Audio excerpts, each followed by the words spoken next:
All right, this is a follow-up on status on this head. Just as a reminder, I had a number 4 Misfire 2 and 6 I didn't have any problem with. I did a leak down test. Turns out it was my exhaust valves. Pulled the head, cleaned this up. I used WD-40 and a nylon bristle brush. But what I did was, after cleaning this up, I tried to, and bought a new valve, and lightly started to seat this into the head. And if I can get the light on that correct.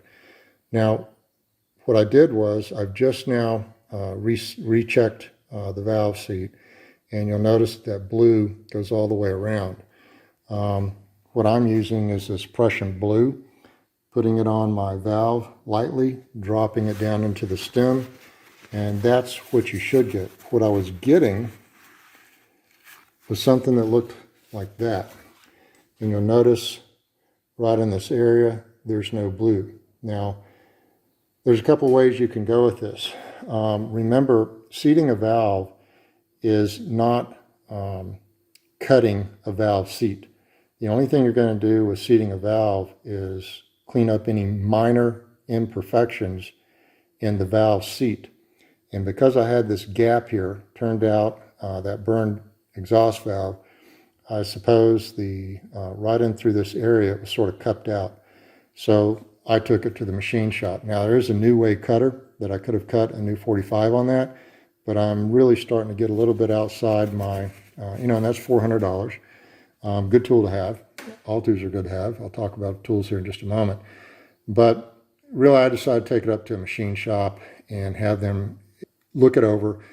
So the deck resurfaced and had this valve seat recut, and then all my valves were professionally seated in. So just an FYI, remember seating a valve is not going to cut a valve seat. If you've got a gap like this, you need to take it to a machine shop or maybe recut this seat yourself. Now in terms of tools I used, for lapping, when I did my initial lapping, I did these and just was lightly using some lapping compound when I first took the head off and cleaned it up to see where I was at on my valve seat, and that's when I had this here. The tools I ended up buying was, you're going to need this valve spring compressor, and then also, although there's a couple of other ways you could do it, I went ahead and bought this to remove these valve guide seals. So that'll make that job a little bit easier. But anyway, back to this. Come up with an organized approach, but I really felt like for the money, you could have bought a new head, and saved yourself a lot of hours. Once you do this, remember from lapping, what I ended up doing, coming back with clean WD-40 and cleaning all this out, especially coming back from the machine shop, making sure you don't have any lapping compound left in your valve guides. And again, just a thorough cleaning, blowing it out with air, and getting it prepped to put back into the engine. So that's where I'm at. Just a heads up on this in terms of doing it yourself. Get this together, do some more testing on it before I put it back in. Once I get the head complete, I'll do another test, pouring some liquid in here. Typically I'll probably pour WD-40 in here, making sure the valve seats aren't leaking. Doing another check before I put it back on the head. Okay, so today's game day. I'll be putting the head back on. Going over a couple of tips, the things that I encountered. Motor City Mechanic has a lot of great videos on this, so I'm not going to show you each of the steps. Cleaning the head was a lot of work. I way underestimated the time I was going to clean the head, and partially probably I was trying to be very, very careful not to damage the head. But I used WD-40, plastic scraper, little nylon bristle brush, anything I could to get that cleaned up. And then in the coolant here where the coolant flows, I used rags down in here. Now even if you don't use it, you should be able to blow it out. So the first thing, other thing I ran into is that particular gasket right there. That is really hard to get out. I think they used an adhesive or something, but it was really tough getting that thing out. I finally ended up just cutting it in half and then pushing up on an edge, and then slowly was able to pull it out and get that gasket out. Other than that, the cleanup in here was pretty straightforward. Last tip is on number 4, and I do not think Been trying to get some good pictures of this, but that's probably probably about as good as I might be able to get it, and I'm not going to be able to probably do much more than that. But you can kind of see some yellowish scale in there, and I believe that's just the coolant. I'm going to call it coolant scale. It's almost like a sand. So when you're blowing this out, and this is all around number 4, it seems to be, well, I can really see it right there, but I don't think the picture is going to show it. This video is going to show it. There's a lot of scale in here.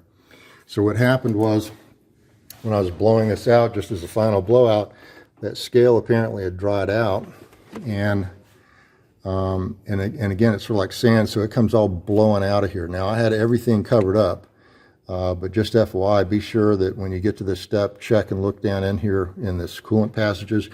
Make sure you don't have any scale, because when you hit that air gun on it, if it's been sitting like mine has been for a few days, it's all dried out, and that stuff it'll just come blowing out. So anyway, be sure to keep everything covered up. In terms of the torque, be doing foot-pounds, 22, 33, repeat on 33, and then I'll be doing 130 degrees. But again, Motor City Mechanic has videos showing you how to do all this. So hopefully those are some good tips. Motor City Mechanic has complete step-through process on this, so I'm just going to recap on some things that I encountered. When you're setting the head down here to bolt back down onto the block, there are 2 studs or guide studs, one here in the front and one here in the back on the block.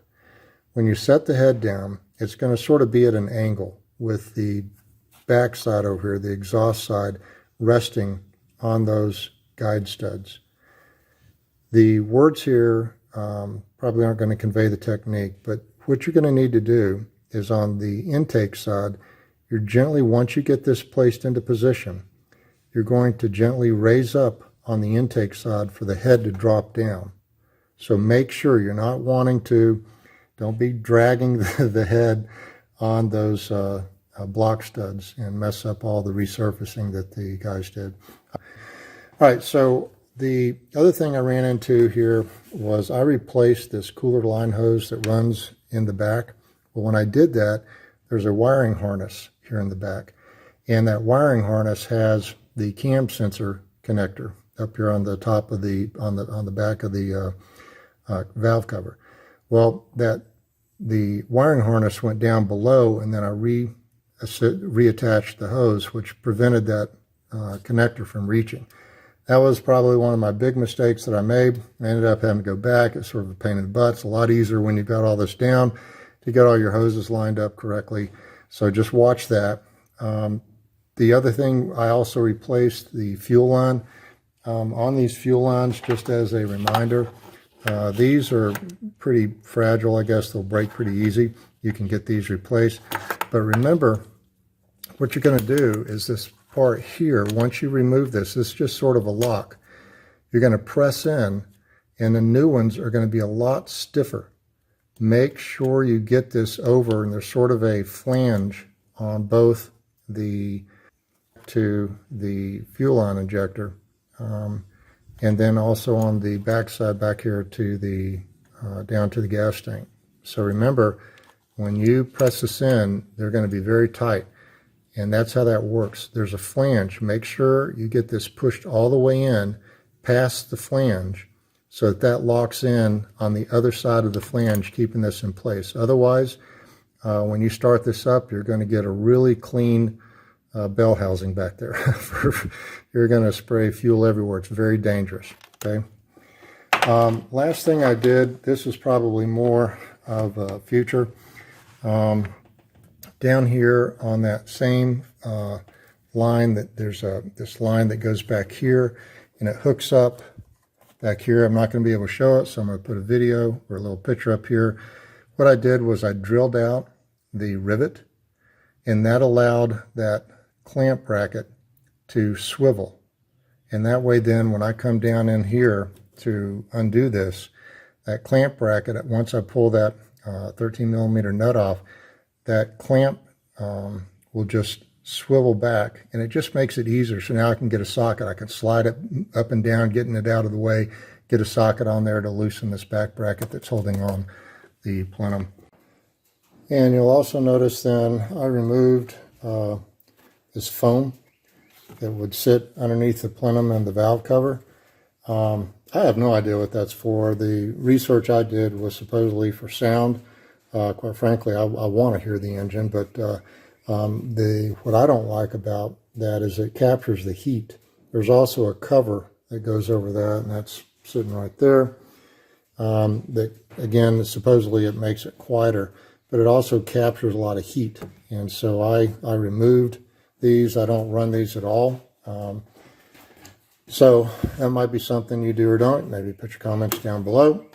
The other thing I did on the PCV valve, and I'm not going to be able to show it to you on the PCV valve, instead of using a Torx T25, I used an 8mm, and that just made my whole life a whole lot easier to be able to, I'm